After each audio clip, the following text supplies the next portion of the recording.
Begini Pak Menteri, masalahnya sekarang yang kita lihat di daerah itu, anggarannya sudah ada. Nah sekarang yang saya minta Pak Menteri, yang lulus passing grade, yang 2021 yang sudah lulus tinggal diangkat ini Pak. Kan uangnya sudah ada itu. Makanya tadi saya dorong, ayo kita dorong sama-sama Pemda angkat. Bila perlu bulan November ini angkat semua lulusan passing grade. Mengucapkan bahwa dari kami tidak pernah kami merasa bahwa ini adalah proses yang sempurna. Kita ada banyak sekali tantangan dalam proses P3K ini. Ini yang paling mengambil waktu, bukan hanya Dirjen GTK, tapi hampir seluruh tim Kemendikbudristek berupaya pagi siang malam untuk menyelesaikan permasalahan ini. Permasalahan ini juga sangat rumit karena ada berbagai banyak pihak dan dependensi daripada setiap langkah yang harus kita lakukan. Harapan besar saya adalah bahwa kita semua bersabar dan beroptimis, karena dengan segala kegaduhan yang ada dan proses yang sudah terjadi, dan saya mengerti pasti banyak yang juga masih kecewa di luar, tetapi kenyataannya sampai akhir ini hampir 600.000 guru honorer akan menjadi P3K yang sudah menerima formasi, dan mayoritas daripada itu akan menerima gajinya. Seperti tadi disebut datanya, yang belum menerima gaji itu sebenarnya proporsi yang cukup kecil.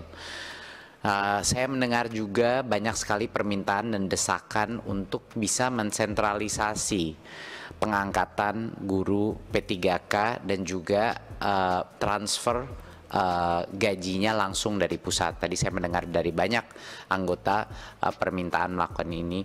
Ini tentunya akan menjadi suatu wacana yang kami bawa dari meeting ini, dari raker ini kami akan bawa dan diskusikan, dan telah kami diskusikan dan akan terus kami coba lihat apa solusi yang bisa dihasilkan, berdiskusi dengan Kemenpan RB dan juga dengan Kemenq dengan ide yang dibahas hari ini mengenai bagaimana cara untuk menyelesaikan masalah formasinya. Tentunya saya tidak bisa menjamin apakah ini akan terjadi apa tidak, tapi yang sudah pasti akan kami coba angkat wacana ini kepada kementerian-kementerian lain yang berkait. Memang permasalahan utama saya sama Bu Anita, sama-sama frustrasi pada saat turun ke berbagai macam daerah, suka bingung padahal sudah menjelaskan berkali-kali bahwa bukan hanya anggaran itu sudah dipagu, tapi banyak Pemda mungkin yang belum sadar bahwa kalau anggaran itu tidak digunakan, itu akan diasumsi bergilir ke tahun berikutnya. Jadi secara teknis kalau tidak dikeluarkan anggaran itu, anggaran totalnya Pemda itu akan berkurang tiap tahun.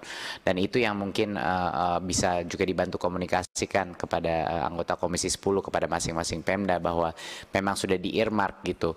Tapi memang kami akan terus berjuang, terus bersosialisasi kepada setiap daerah untuk memastikan, dan meyakinkan bahwa ini adalah harusnya prioritas nomor 1. Gitu. Kenyataannya adalah kenapa waktu misalnya Bu Anita mengecek dan ternyata ada anggarannya, kenyataannya adalah anggaran itu tidak diprioritaskan untuk guru honorer, tapi ada kebutuhan lain yang mungkin dianggap lebih penting. Realitanya adalah itu. Jadi itu yang mungkin harus kita bantu bersama-sama gotong royong menekan kepada Pemda bahwa prioritas nomor 1 adalah pendidikan, dan prioritas nomor 1 di pendidikan adalah guru-guru honorer yang sekarang belum menerima nafkah yang layak. Jadi itu mungkin poin besarnya. Tentunya seperti yang Bu Nunu sudah presentasikan, semua isu-isu seperti guru tidak menyerobot guru lain di sekolah tempatnya, itu semuanya adalah alasan kenapa ini makan waktu. Komitmen kami adalah ini akan kami, mayoritas daripada isu ini akan selesai sampai dengan akhir 2024. Kami akan usahakan apa yang kita bisa selesaikan di tahun ini, tetapi ini adalah proses yang terus berjalan Bapak Ibu. Jadi mohon bersabar. Memang nggak akan semuanya puas di tahun ini, tapi tahun depan lebih banyak lagi yang puas, lebih sedikit lagi yang tidak puas. Tahun berikutnya akan sangat sedikit yang tidak puas dan lebih banyak yang puas. Jadi itu adalah proses, dan kami mohon kesabaran dari semua pihak untuk kami melakukan ini. Karena belum pernah ini terjadi sebesar ini dan sebanyak ini yang menjadi P3K. Dalam berpuluh-puluh tahun belum pernah. Jadi ini adalah suatu hal yang memang mungkin kerepotan inilah yang harus kita lalui untuk bisa menyelesaikan masalah ini. Tadi mengenai TIK, saat ini. Terus oleh Pak, Bu pimpinan, kalau saudara Menteri menyatakan itu berarti ketika membuat statement 1 juta tanpa perhitungan. Betul. Jadi mohon bersabar, itu harusnya dihitung dulu dong sebenarnya berapa yang pensiun, berapa jumlah sekolah dengan 268.000 sekolah guru yang dibutuhkan SD, SMP, SMA, SMK berapa? Gitu. Itu yang saya jadi catatan bagi kami. Terima kasih pimpinan. Tambahan pimpinan saya. Ya Bu. 1 menit. Terima kasih pimpinan. Jadi begini Pak Menteri, masalahnya sekarang yang kita lihat di daerah itu anggarannya sudah ada. Nah sekarang yang saya minta Pak Menteri yang lulus passing grade yang 2021 yang sudah lulus tinggal diangkat ini Pak, kan uangnya sudah ada itu. Makanya tadi saya dorong, ayo kita dorong sama-sama Pemda angkat, bila perlu bulan November ini angkat semua lulusan passing grade tahun 2021 karena uangnya sudah ada. Kita cek aja di daerah, kalau memang uangnya sudah ada angkat. Begitu pimpinan. Makasih. Setuju Bu, terima kasih. Bu, Baik, lanjut. Bisa saya lanjut? saya tambah lagi. silakan, Saya Pak. kira ini aja, Mas Menteri, to the point saja. Apa yang menjadi permintaan kawan-kawan tadi, diantaranya adalah persoalan pengangkatan. Yang tidak di halaman terakhir ini contoh, pelamar P1 yang belum mendapat penempatan dapat mengikuti seleksi sebagai P2 garis miring P3, pelamar umum dengan menggunakan jabatan fungsional lain yang dimiliki. Menurut saya konkret saja, yang sudah melamar P1, kali belum lulus, langsung aja dinyatakan lulus. Nggak usah ada P1, P2, ini kan bikin ruwet, bikin rumit. Satu itu. Yang kedua, apa yang menjadi permintaan teman-teman, persoalan penempatan kerja. Ya sudah dijawab aja langsung. Yang lulus tetap bisa bekerja, mengajar di sekolah asal. Tidak boleh, tidak harus pindah ke sekolah negeri. Harus kayak gitu aja.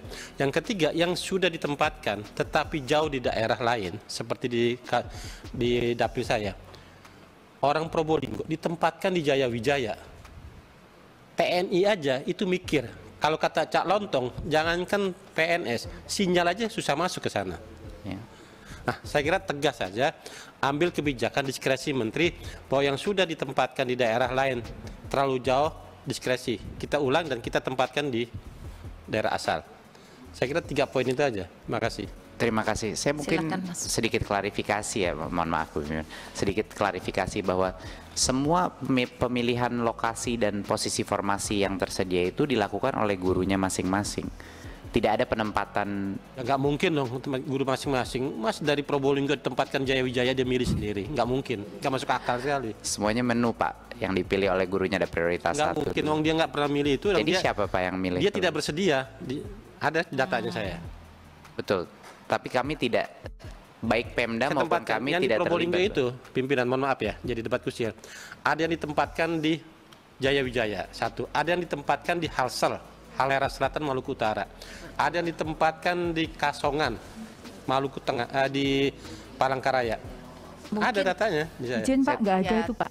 Hah? Itu Excel yang beredar itu bukan dari kita Pak. Jadi saat ini itu tidak ada penempatan di luar daerah kewenangannya. Nggak mungkin. Bisa dicek Pak. Di dalam Permen PAN RB-nya sudah ada diatur demikian. Ini saya Karena, kirim tadi. ya, karena nggak boleh lintas daerah Pak. Karena hanya formasinya kan tersedia di daerah dia, di kabupaten kotanya dia. Untuk klarifikasi, untuk klarifikasi yang kedua juga adalah mungkin klarifikasi bagi masyarakat juga untuk mengetahui bahwa biar tidak ada persepsi bahwa yang guru swasta yang akan mengikuti proses ini seolah-olah mereka ditarik ke negeri, itu sebenarnya mereka lah yang ingin menjadi guru negeri, dan tentunya yayasannya juga sangat banyak kendala dengan hal ini. Tapi itu adalah keputusan daripada masing-masing gurunya, bukan ditarik oleh pemerintah mereka yang menginginkan kesempatan untuk mengajar di guru negeri. Tapi seperti yang tadi Bu Nunuk sudah tunjukkan, sekarang benar-benar prioritas agar tidak ada serobot-serobot dan tidak ada posisi yang diambil, benar-benar prioritas diberikan kepada guru negeri di masing-masing sekolah dan lokasinya dulu. Itulah makanya kita butuh beberapa ronde untuk memastikan itu. Yang berikutnya adalah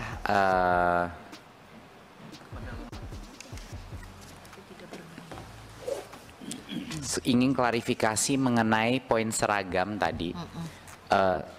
Mohon kalau bisa baca lagi Pak mengenai Permendikbudnya, tidak ada kewajiban apapun untuk menggunakan baju adat. Kita hanya meluruskan suatu hak yang memang dari dulu sudah ada. Setiap sekolah punya hak untuk melaksanakan opsi baju adat kalau mereka menginginkannya, dan Permendikbud itu hanya memberikan opsi, sama sekali tidak ada kewajiban. Tidak mungkin kita akan pernah memaksa itu, apalagi dengan ada beban biaya yang lebih besar. Jadi mohon kalau bisa dilihat di dalam Permendikbudnya itu sangat jelas bahwa itu hanya opsi. Izin pimpinan mungkin, jadi memang ada permen Pak Menteri ya, ada permen baru ya, Iya. terkait dengan itu. Iya. Ya, jadi saya juga tidak akan mengangkat di sini kalau tidak ada pertanyaan dari wartawan, dari kepala sekolah, dari orang tua murid. Ini di reses kemarin ini tentang baju seragam.